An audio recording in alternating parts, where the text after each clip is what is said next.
right. In the interest of time, we're going to start working our way, give everybody a chance to come back in. I have to make a confession to my brother James down here, who's encouraging us to use cinema for good. So you're knowing that people, by the way, get very worked up. It's important for you to understand how emotionally involved people get into the stories that they watch on television and in films. As he pointed out, people who walked away from Avatar were genuinely, I mean, this was a genuinely diagnosed condition of Pandora blues, that they were struggling with what they saw as the badness of the life that they live versus what they saw as they were immersed into that film. People get very passionate about it. We've had several instances of soap opera stars being accosted on the street for what their characters have done. These actors just walking down the street and somebody comes up and slaps them and starts yelling at them because of something a fictional character did. I have had conversations with people. There was one time this one lady and I were discussing something, politics, and I try my best to be good when discussing politics. It doesn't always work, but I'm much better at discussing apologetics than politics.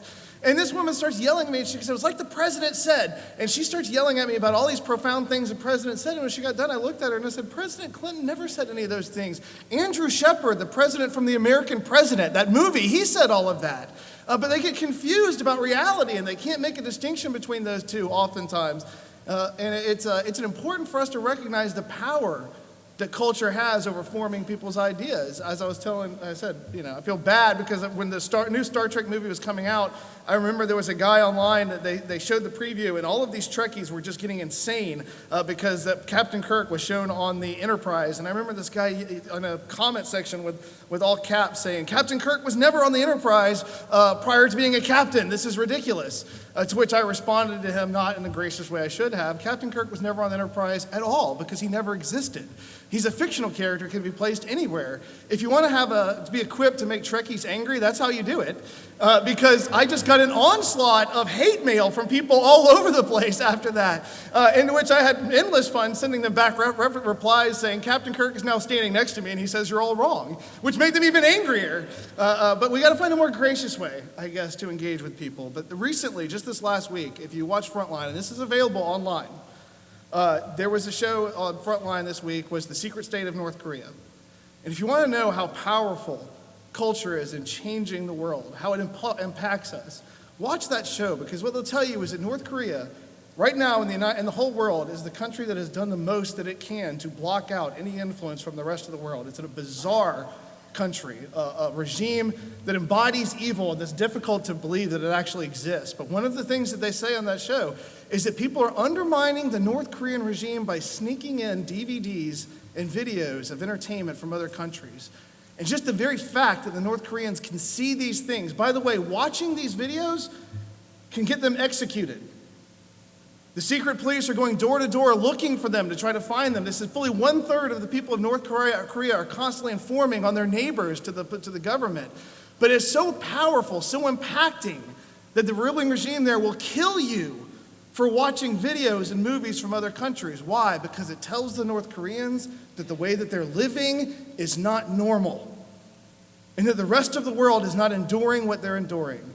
And a man said something that demonstrates what James was saying perfectly. He said, North Korea will fall apart because its people will see what's going on in the rest of the world through the media, and then they will reject them, and it's already beginning. So the power of media is a real and genuine thing. I have the pleasure of introducing now Doug Powell, who was added just yesterday to our list of speakers. He has a master's in Biola. He is the best-selling author of Holman Quick Source Guide to Christian Apologetics, Resurrection Eyewitness, Jesus Eyewitness, and a contributor to the Apologetic Study Bible and the Apologetic Study Bible for students. He's also the creator of the apps, the Resurrection Eyewitness, Jesus Eyewitness, New Testament Eyewitness, and Eyewitness Biblical Archaeology. Let me just say this about Doug's work.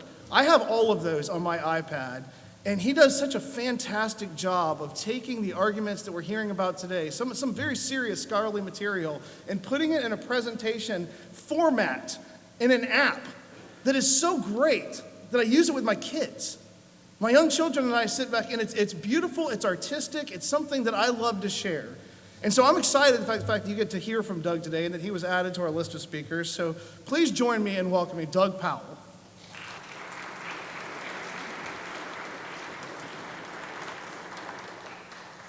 Oh, well, thank you. I do have to disagree with Jay on one thing, though. There actually is a Star Trek Enterprise. I have the dubious distinction of having been kicked off the Enterprise one time. I used to live in LA, and I had a buddy who worked on Star Trek 6, and I used to go over there and hang out on the set, and was on the bridge of the Enterprise one time and got kicked off because I didn't belong there, clearly. So anyway, do we have video? Are we connected? Is the iPad's connected? And this is going to be, there we go. Oh, it was just a flash. Come on back. It's going to be way more fun if you can actually see it than if you can't. It was there for a second. What? She's doing this. Brush my teeth. She's telling me to brush my teeth. Wiggle the cord. Okay. All right.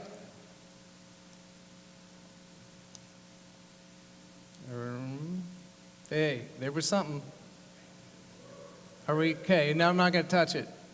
All right, so we're here to talk about biblical archaeology this afternoon. Let's start off by defining our terms. Archaeology is the study of history through the things that have been left behind, different artifacts that are from past cultures. And this is important because the Bible has a lot to say about history. There's a lot of historical claims in the Bible, people and places and events and things like that. And if it's telling the truth, if this is true history, then we would expect to find things that back up those claims, that back up those stories. And sometimes the finds will be things that directly back these things up, and sometimes these finds will be things that just add to our background knowledge about the world in which the stories in the Bible take place, so we can understand them a little bit better. But it's important to understand that the reason why this is important is because the Bible makes all sorts of claims that aren't so easily investigated. Things like the nature of God and what our responsibility to Him is, or the meaning of life. Those sorts of things can't be investigated in the same kinds of ways as the history that's claimed in the Bible. And so biblical archaeology helps us get an understanding of the truthfulness of the history so we can understand the truthfulness of the Bible. And if we are given reasons to believe the history is true that's recorded in the Bible, then it gives us reasons to consider seriously the other claims that it makes. Now, the biblical archaeology is one of the most abused lines of evidence in Christian apologetics because it's real easy to get so excited about it that we overstate the claims and we make it say too much. So sometimes you'll hear people say that archaeology proves that the Bible is true. And it just doesn't do that. It can't do that because the Bible is far more than just things that can be shown to be true historically. So we don't want to overstate the case. All it can really do is give us good reason for, if we can show that the history is trustworthy, then it gives us reason for at least seriously considering everything else that the Bible claims. Okay, so we don't want to overstate the case there. Even though archaeology is a science, it's not an exact science because you could never recover an entire culture. You're just going to recover little bits and pieces and fragments of it. And so when things get discovered, a lot of times there's disagreement as to its interpretation and its importance. And in terms of biblical archaeology, you see kind of two camps develop when you see people talking about these finds. So you got people that talk about the finds that treat the Bible as if it doesn't contribute to our knowledge at all about the discoveries that we find, and they're called the minimalists. Okay, they don't think the Bible contains any kind of true history at all. And then you got people who that find the Bible very helpful in understanding the things that have been discovered, even if they may not be believers and they don't believe all the other parts of the content of the Bible, they at least believe it's a historically trustworthy document. And this is kind of the maximalist camp, okay? So the minimalists, these skeptics, sometimes what they'll do is they'll attack the truthfulness of the Bible by saying, the Bible makes all sorts of claims about certain historical events and people and places that we don't have any evidence for at all. And therefore, there's no reason to believe that any of this stuff ever happened. And biblical archaeology helps us answer these sorts of things. And a good example of that is in the Old Testament. These skeptics will say things like, King David never existed.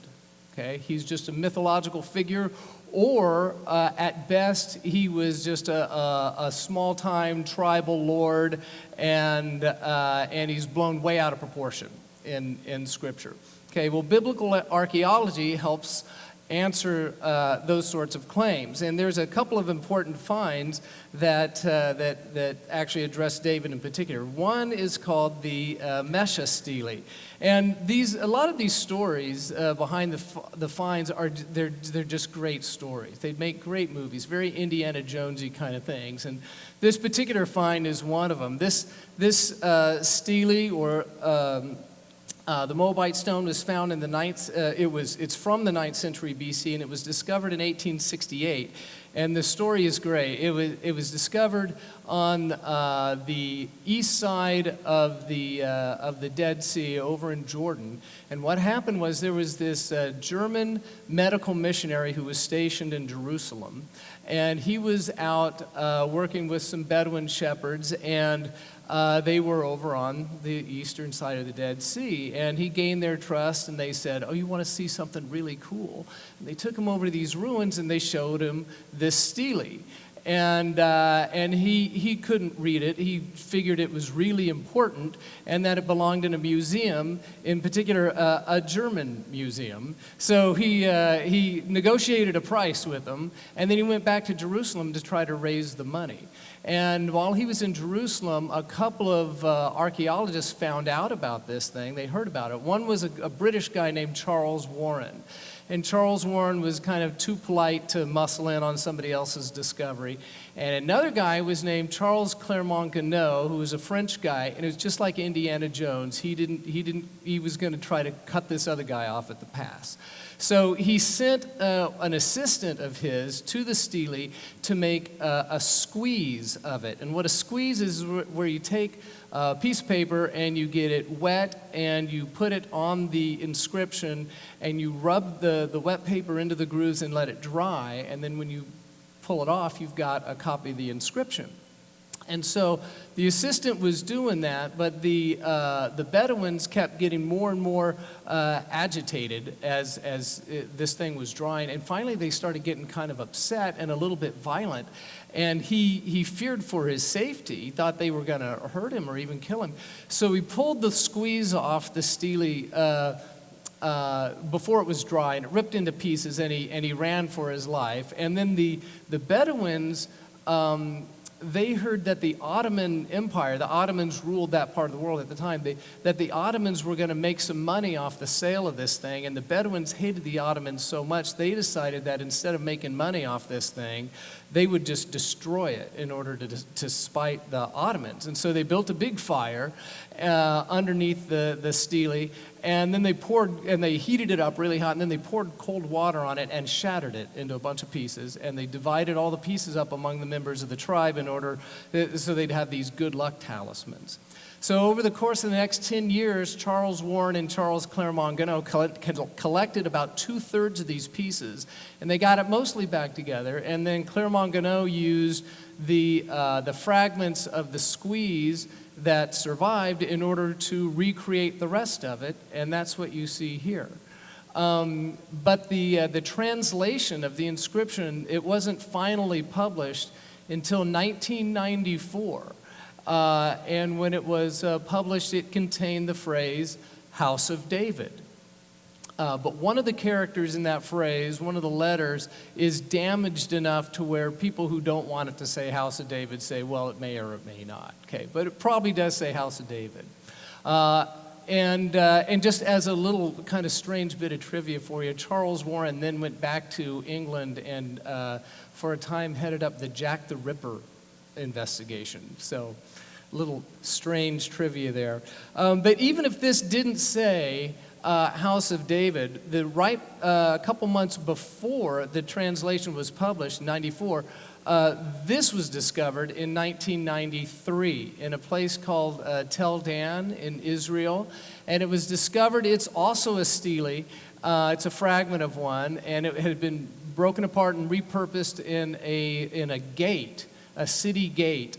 And it was just embedded in this wall, and an archaeologist had a glint of sunlight catch her eye and went over and found this thing embedded in the wall, and they pulled it out and translated it, and it contains the phrase House of David.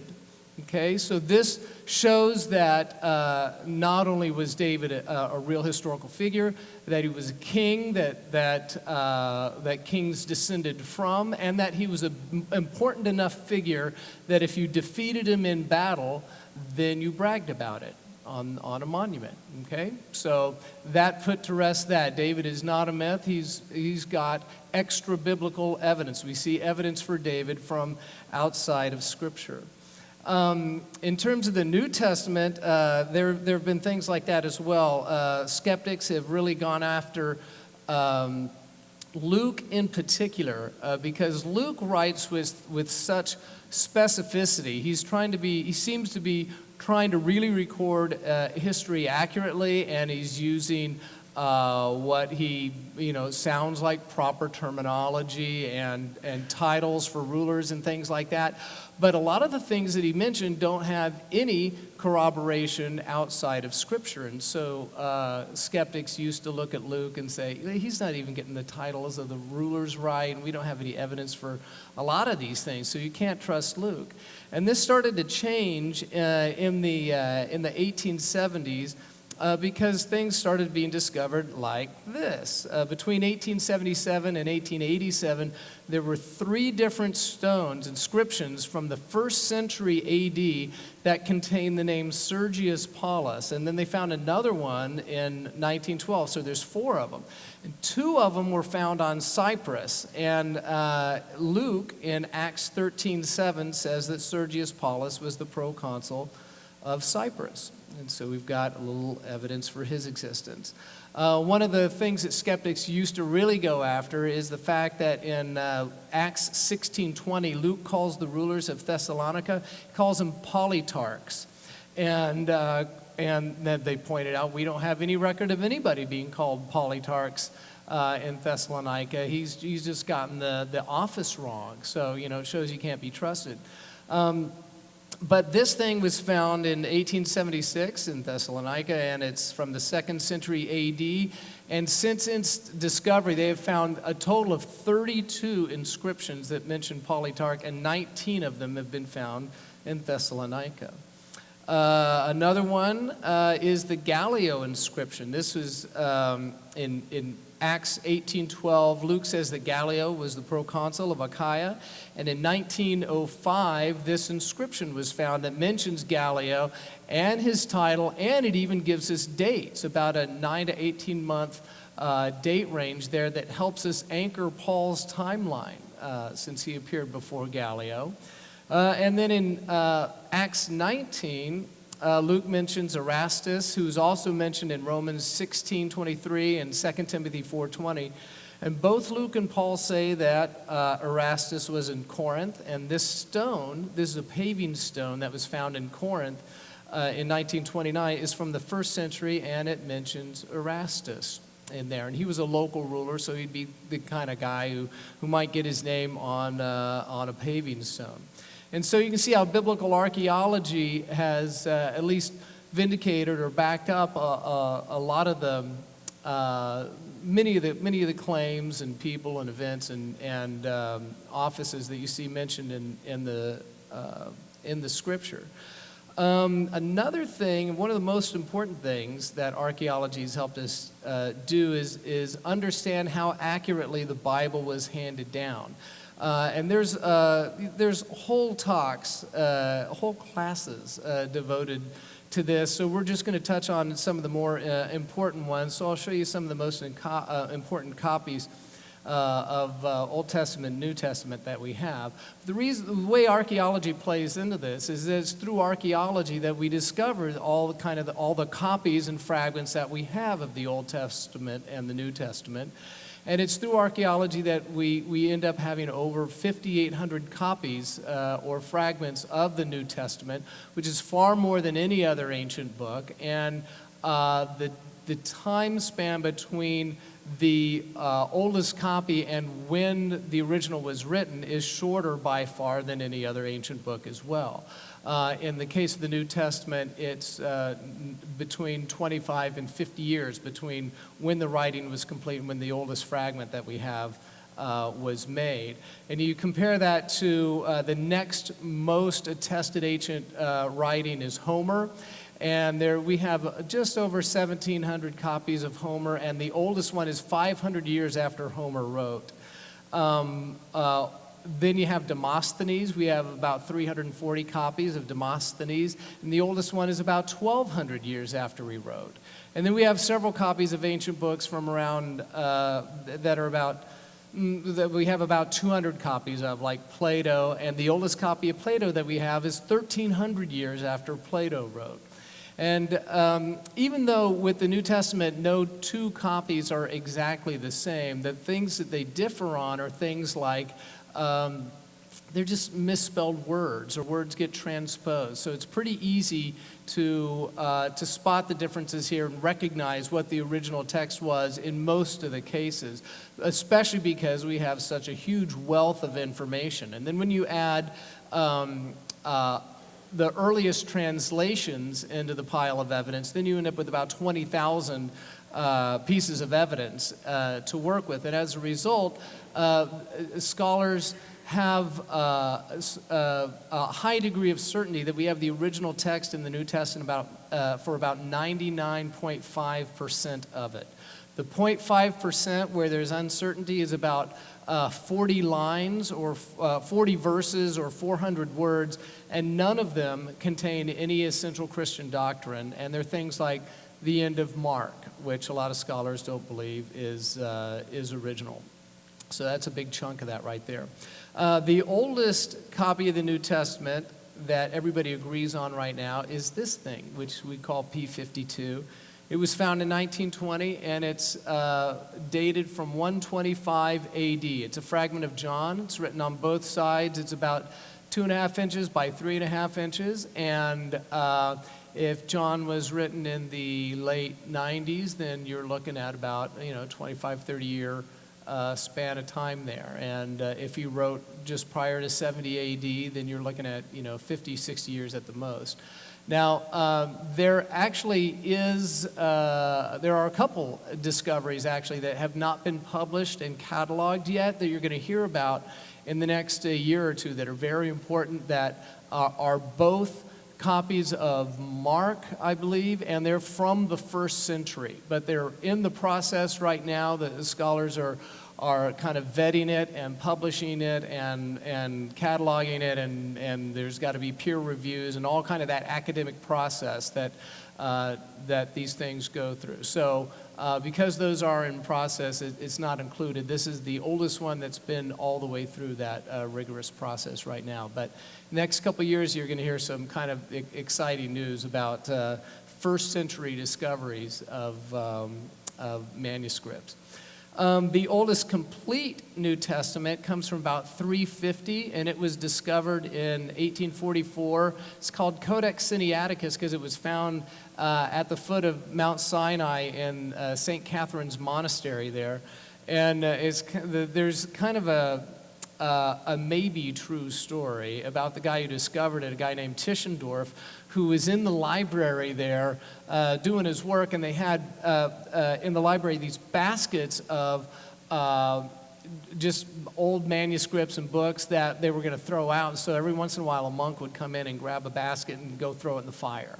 And so he decided to look in one of the baskets, and this is what he found in one of them.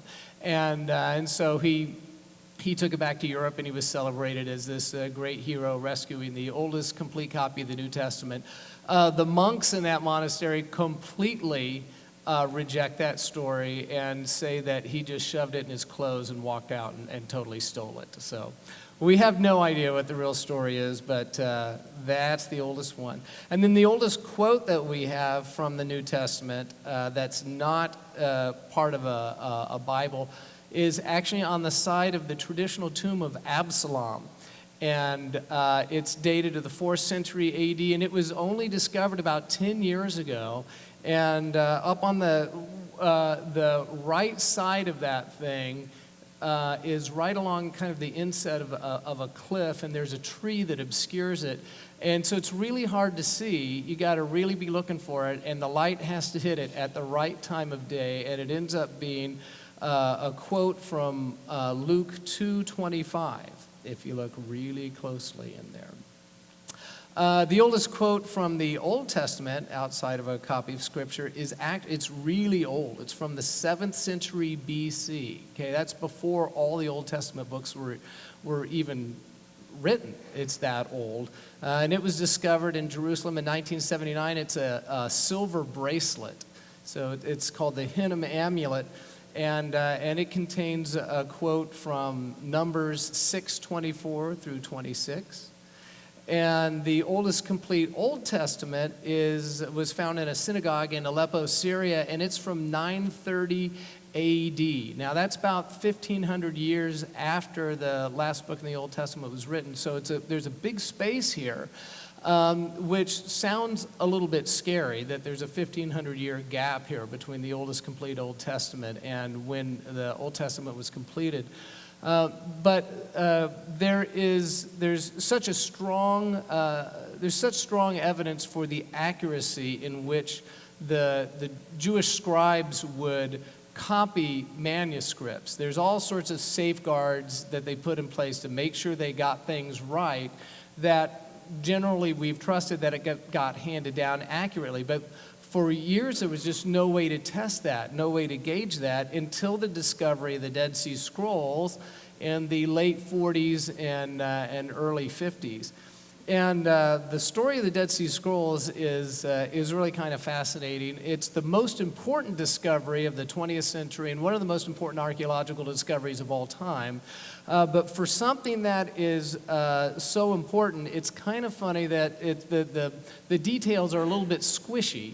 But there's several different stories out there. And they differ on different details, but the general story is this on how they were discovered. And it goes that in late 1947 or early 1948, there was a Bedouin shepherd who had his flock just outside of the ruins of Qumran here along the northwest edge of the Dead Sea. And in those cliffs up there is where he had his flock, and he had a goat go missing. And he went looking for the goat, and there's all sorts of caves up there. And so he figured the goat was in one of the caves, but he didn't want to climb around a bunch of caves. So he started picking up rocks and throwing them in the caves to try to scare the goat out. And he threw a rock in one of the caves, and he heard something break. And so he thought, oh, there might be treasure in there. So he goes into the cave, and there wasn't treasure. There was just a bunch of old manuscripts laying everywhere. And there were a couple of broken pots that had scrolls in them laying on the ground, and then a couple of pots that were still complete that had scrolls in them. So he found 7 scrolls in there, and he just kind of thought, well, they're made out of parchment. I can repair my sandals with these things. So he took the 7 scrolls back to his tent and decided eventually not to use it for sandal repair, but he decided to sell it to a shoemaker in Bethlehem, a cobbler named Kando, because Kando had a back room that he sold antiquities out of in his spare time. And Kando thought they looked really old and important, so he gave him 16 Jordanian pounds for 4 of the scrolls, and then bought the other 3. And Kando took them and he sold 4 of the scrolls to the Archbishop of St. Mark's Monastery, and he sold the other 3 to another dealer, a guy named Salahi. Salahi sold his 3 to a professor at the Hebrew University named Sukinnik, And then he tried to buy the other 4 off the archbishop. And the archbishop wasn't selling. So he took them to New York City, and he had an archaeologist named William Albright look at them. And William Albright is who identified these things as you know, being this incredible treasure trove of just all sorts of different things. It wasn't just biblical manuscripts that they found, although those are the most important things. So then the archbishop actually took out a classified ad in the Wall Street Journal to sell them. And bizarrely enough, in New York that day was the Hebrew University professor's son, Yadin, who picked up a Wall Street Journal and opened up the classified ad section and saw this ad for him, and so we bought them for $250,000. And that's how all 7 scrolls ended up back in Israel. And so as soon as the Bedouins found out that this stuff was worth so much money, it was kind of a gold rush. So over the next 7 or 8 years, people were looking in caves all over the area looking for scrolls, and they found 10 more caves. So there were 11 scrolls total. There were about 100,000 different fragments and complete scrolls that were found from over 200, there were 900 different books or documents. Some of these things were just accounts or inventories and stuff like that. Some were commentaries on Scripture. And there was at least 233 copies of Old Testament books found in it. And so about a third of all the books that were discovered were Old Testament. And they found copies of every single Old Testament book except for Esther. And none of these copies were older than 70 AD, because that's when Qumran was destroyed, and they were the community that created all these copies. And so these were very, very old. They were all at least 1,000 years old, or about 1,000 years older than the previously known oldest copies of these books that we had. And some of them dated back to 150 years before the birth of Christ, so really, really old. The most important one they found probably was a nearly complete scroll of Isaiah. They call it the Great Isaiah Scroll. And this gave scholars a way of just seeing how accurately the Jews had preserved the text. So they compared the Great Isaiah Scroll with the previously known copy of Isaiah, and it agreed 95% of the time. And the majority of the 5% that it disagreed were things like misspelling or where words just got swapped around. So we have great confidence in the way that the scribes handed down the Old Testament. One of the things that skeptics really love to go after is the Exodus, the historical Exodus that is so important to the formation of the nation of Israel. It's such a foundational point that to go after that would be to knock down, really the whole account of the Old Testament in their eyes, if they could do it. And skeptics love going after it because it just seems like an easy target. They don't find any evidence at all for such a massive event as the Exodus. And at the core of their critique is the claim that the Bible's timeline doesn't match up with the Egyptian timeline.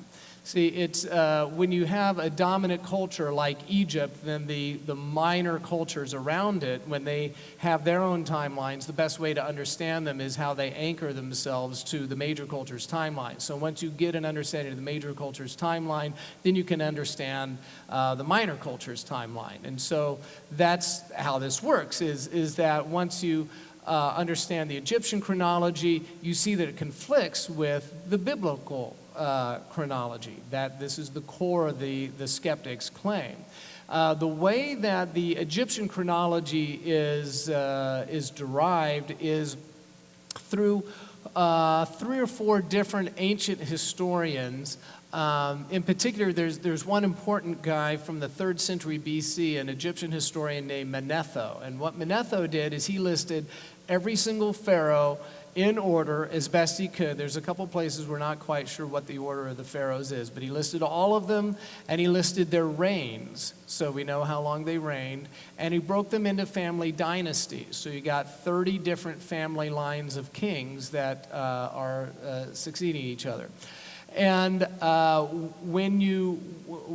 he just laid them out in sequence. And when you compare the biblical timeline to that, the way it syncs up makes the Exodus happen somewhere around 1260 AD. But if you just take the Bible at face value, the Exodus happens somewhere around 1446 BC. So 1260 BC or 446 BC. So you got a span of, close to 200 years in there difference. And so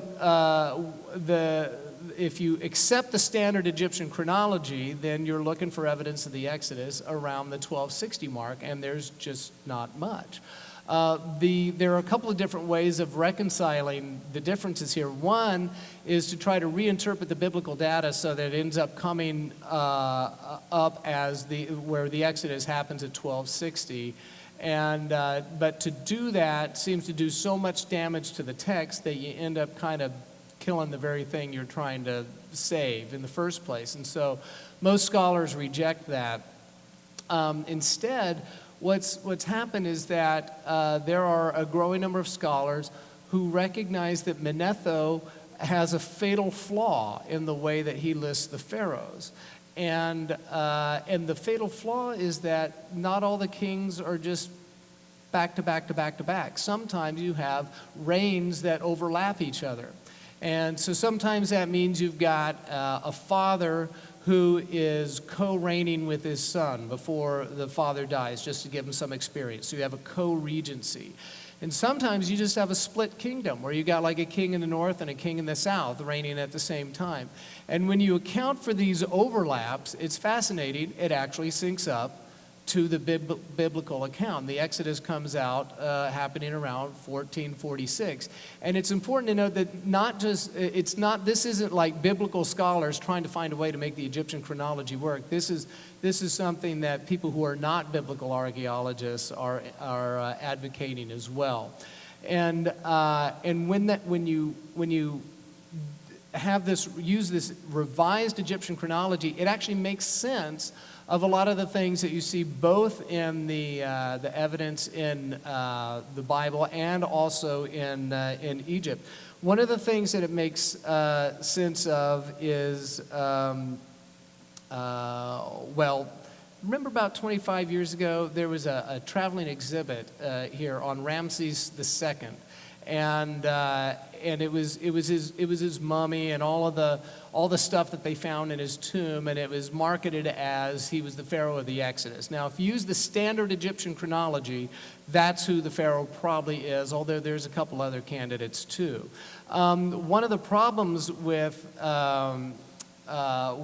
Ramses II being the pharaoh of the Exodus is that we got his mummy right there. Now, according to Exodus 15:19 and Psalm 136:15, the Pharaoh of the Exodus drowned in the Red Sea.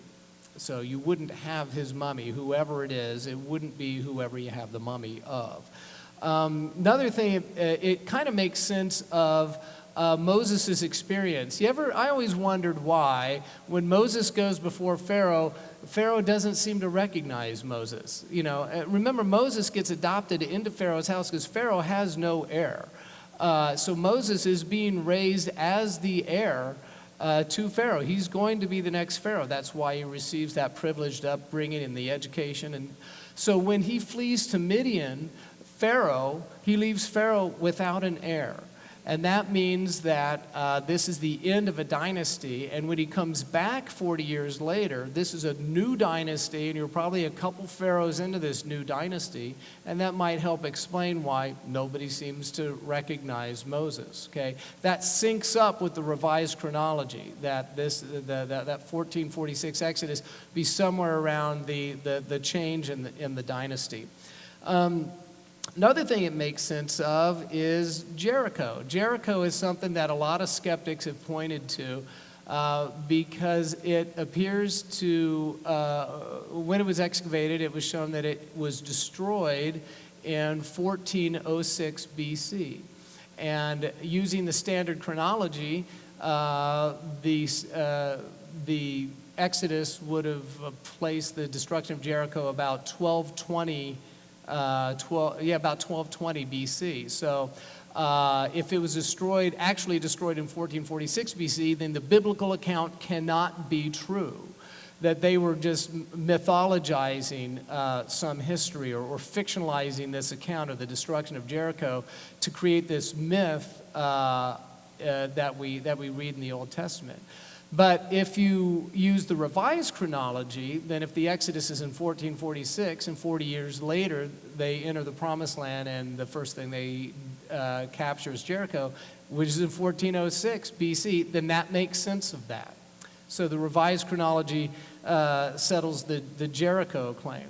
Another thing it makes sense of is the building materials that you see the slaves would have used. In the standard chronology in the 1260 Exodus time period, that's when the Great Pyramids of Giza were being built. So you have these cut stones that were being used to build things. But in the biblical account, you see the Hebrew slaves making their own bricks out of mud and straw. If you use the revised chronology, which gives us the 1446 Exodus, at that period, that's what the building materials were in Egypt. So this pyramid that you see at the top, which is of Sesostris II, that's a pyramid made out of bricks that were made from mud and straw. And from that time period. And they also, the archaeologist who excavated that, a guy named Flinders Petrie, he discovered a slave town at the base of that pyramid where the slaves lived who built it. And he said that there's evidence that these were Semitic slaves. And he said that they found all sorts of common everyday household implements in the house, but nothing valuable there. He said it looks like they packed everything up that was really valuable to them and left really quickly.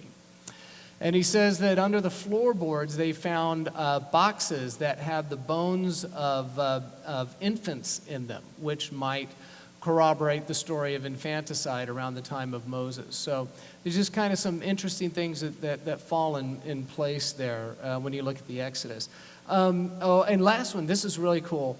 In 1828, this piece of paper here, the Ipuwer papyrus, was discovered. It's from the 13th century BC. It's way, way back there. And the Ipuwer papyrus actually talks about a plague that hit Egypt. And it says that the river turned to blood, that people couldn't drink the water, trees, herbs, crops, grains, and fish were destroyed. Fire consumed the ground, cattle wandered, darkness was in the land, and brothers burying brothers were everywhere in Egypt, and all Egypt cried out with grief. Okay, that covers at least 6 of the plagues. And that is a non-biblical Egyptian document from the 13th century BC. So the claim that there's no evidence of the Exodus works if you're looking in the wrong time period when it didn't happen. But if you use this revised chronology, it actually makes sense of all sorts of things that we have here. It starts bringing a lot of things into focus, which is it's just so fascinating. Let's see, another kind of interesting interplay in history is between Hadrian and Constantine, and how the birthplace and the tomb of Jesus got preserved and are marked as what they are to this day. And what happened was in 70 AD when Jerusalem got destroyed and the temple was destroyed. The Jews at that point, they didn't have any place to worship, obviously, so they kept trying to retake Jerusalem and be able to rebuild the temple and reinstitute the temple sacrifices and all of that.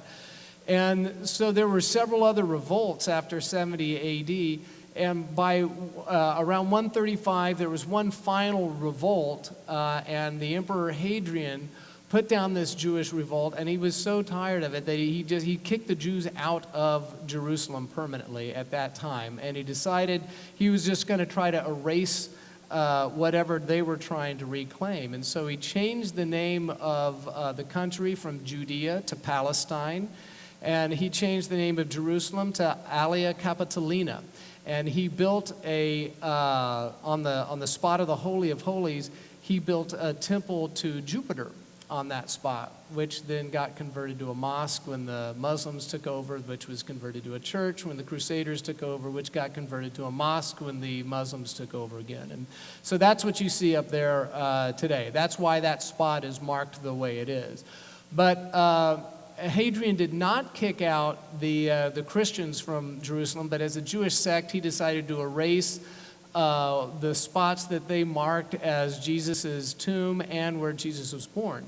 So he knew the tomb in the quarry that was thought to have been the tomb of Jesus, and so he had it filled in with dirt, and he built a temple on top of it to Venus. And this would be, again, about 135. And then about 330 or so, when Constantine's mom, Helena, does this tour of the Holy Land, she gets to Jerusalem and she wants to know where the tomb of Jesus is. And everybody knows, because the Christians have been there the whole time, they remember that under the Temple of Venus is where the tomb of Jesus was. So Constantine had it knocked down, and they started digging, they started removing all the fill, and immediately they hit a network of tombs, but there was one tomb that stood out in particular, and it stood out probably for a couple different reasons. One, it was the tomb of a rich man, which the difference is that this particular tomb, which was the only one like it around there, had a chamber that had 3 benches in it where you would lay a body on top of the bench. And then you'd close the room with a rolling tombstone. The other tombs they found, the more common graves, are where you'd roll the tombstone away, and then there's a big room with all sorts of tombs that were more like pizza oven type of things. So they would hold lots of bodies, and those were the more common graves.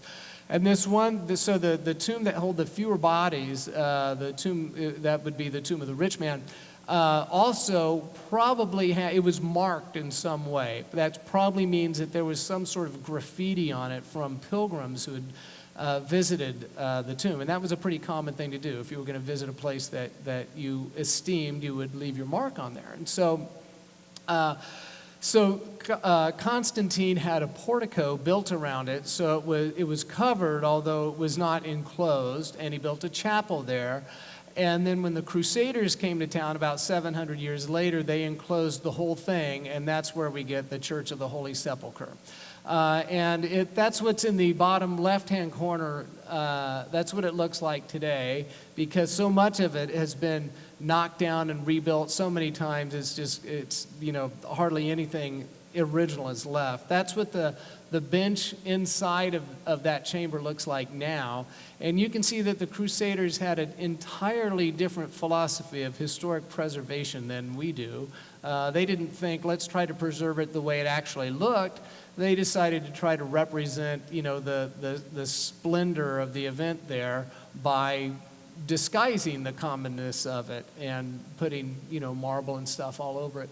So if you took all of that stuff off of that bench, the bench is probably original, and then about the back third of that wall is original, and everything else is just rebuilt and, occupies the same general space. But we've got good reason to believe that is the spot that was marked as Jesus' tomb. So that's why that is what it is.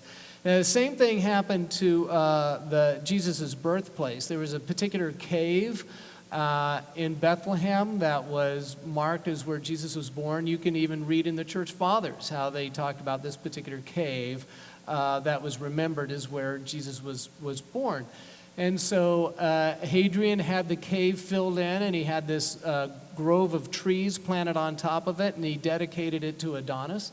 And so when Constantine's mother rolled through Bethlehem looking for where he was born, everybody said, oh, it's under those trees there. So Constantine had the trees ripped up, and they dug out the tomb, and sure enough, there was, or not the tomb, but the cave, and so he built a chapel right next to the entrance of it, and you can still see part of Constantine's floor in that original chapel today. And then, just like in the Church of the Holy Sepulchre, when the Crusaders got there 700 years later, they enclosed the whole thing in a church, and that's what the Church of the Nativity is. And then they, for some reason, pointed to a particular spot in the floor of the cave and said, that's the exact spot where he was born.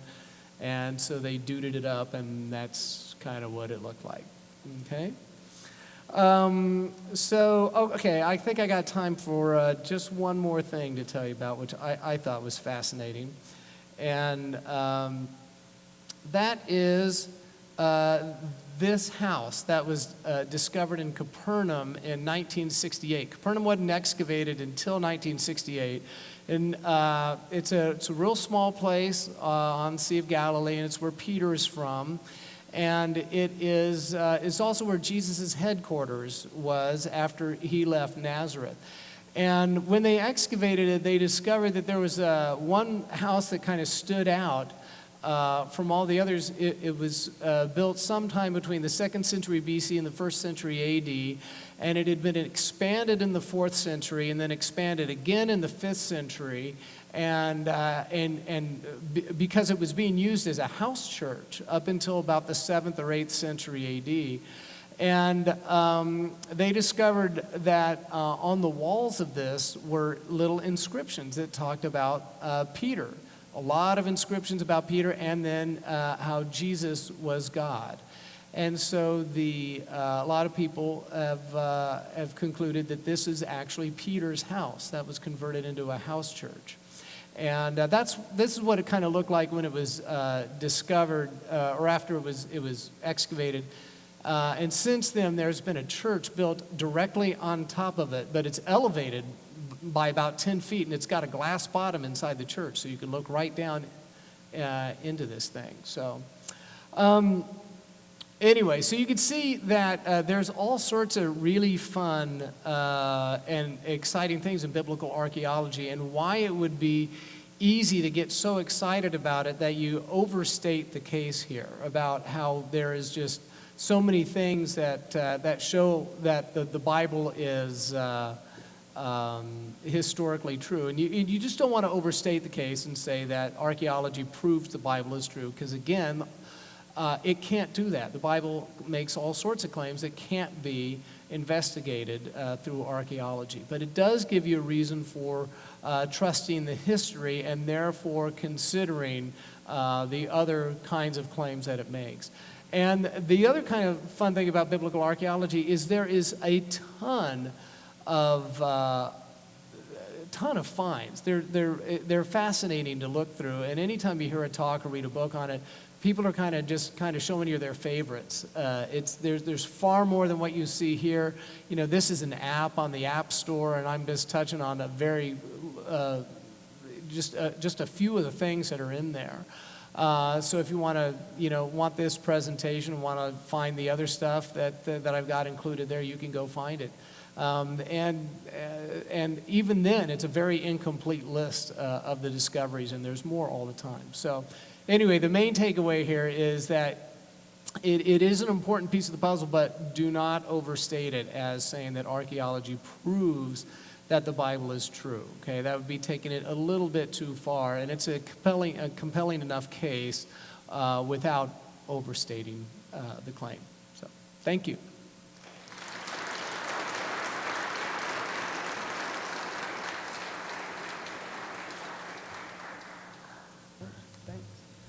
All right, this is probably going to be the quickest turnaround of the day if we can get it. So we're going to get Alex McFarland up here and give him a chance to set up, listen to some great music for the last time. Before I step away from the mic this time, I would like to just recognize for all of you guys out that have been here today that you've been served by tactical faith in First Baptist Montgomery today. You were offered for free something that, to me, just being able to sit here as a person who works in this field is absolutely amazing. This was given to you because these people love God, love the Lord, and want to equip the body of Christ to be able to serve the kingdom in a way that impacts this world. And so for Matt Burford, Scott Smith, Shannon Poe, Dave Jones, Pastor Jay Wolf, all the people that were responsible for making this happen, I would love to just take a moment to give them a round of applause. Because it's